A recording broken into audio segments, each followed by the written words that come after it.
February 6th, 2026. Memorial of St. Paul Miki and Companions, Martyrs.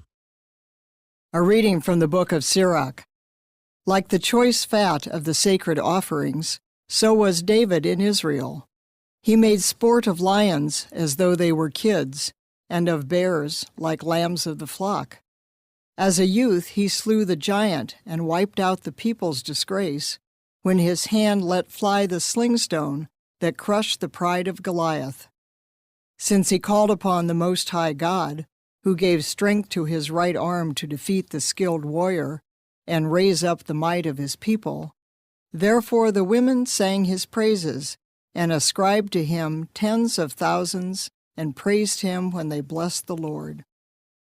When he assumed the royal crown, he battled and subdued the enemy on every side. He destroyed the hostile Philistines and shattered their power till our own day.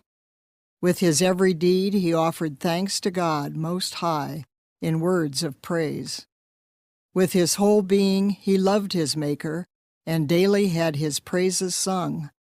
He set singers before the altar, and by their voices he made sweet melodies.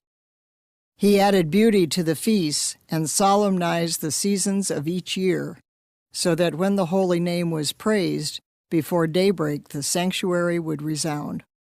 The Lord forgave him his sins and exalted his strength forever. He conferred on him the rights of royalty and established his throne in Israel. The word of the Lord. The responsorial psalm. The response is, "Blessed be God my salvation." God's way is unerring. The promise of the Lord is fire-tried. He is a shield to all who take refuge in him. Blessed be God my salvation. The Lord live, and blessed be my rock. Extolled be God my Savior.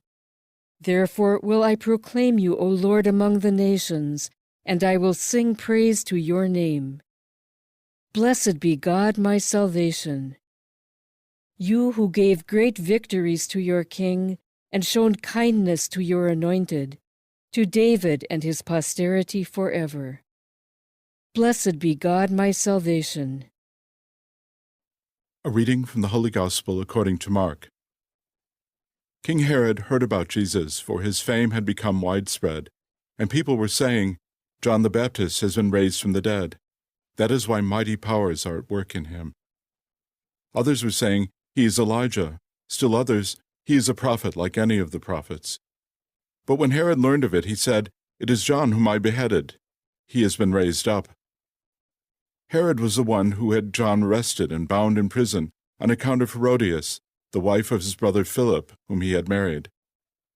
John has said to Herod, "It is not lawful for you to have your brother's wife." Herodias harbored a grudge against him and wanted to kill him, but was unable to do so. Herod feared John, knowing him to be a righteous and holy man, and kept him in custody. When he heard him speak, he was very much perplexed, yet he liked to listen to him. Herodias had an opportunity one day when Herod, on his birthday, gave a banquet for his courtiers, his military officers, and the leading men of Galilee. His own daughter came in and performed a dance that delighted Herod and his guests. The king said to the girl, "Ask of me whatever you wish, and I will grant it to you." He even swore many things to her. "I will grant you whatever you ask of me, even to half of my kingdom." She went out and said to her mother, "What shall I ask for?" Her mother replied, "The head of John the Baptist." The girl hurried back to the king's presence and made her request. "I want you to give me at once on a platter the head of John the Baptist."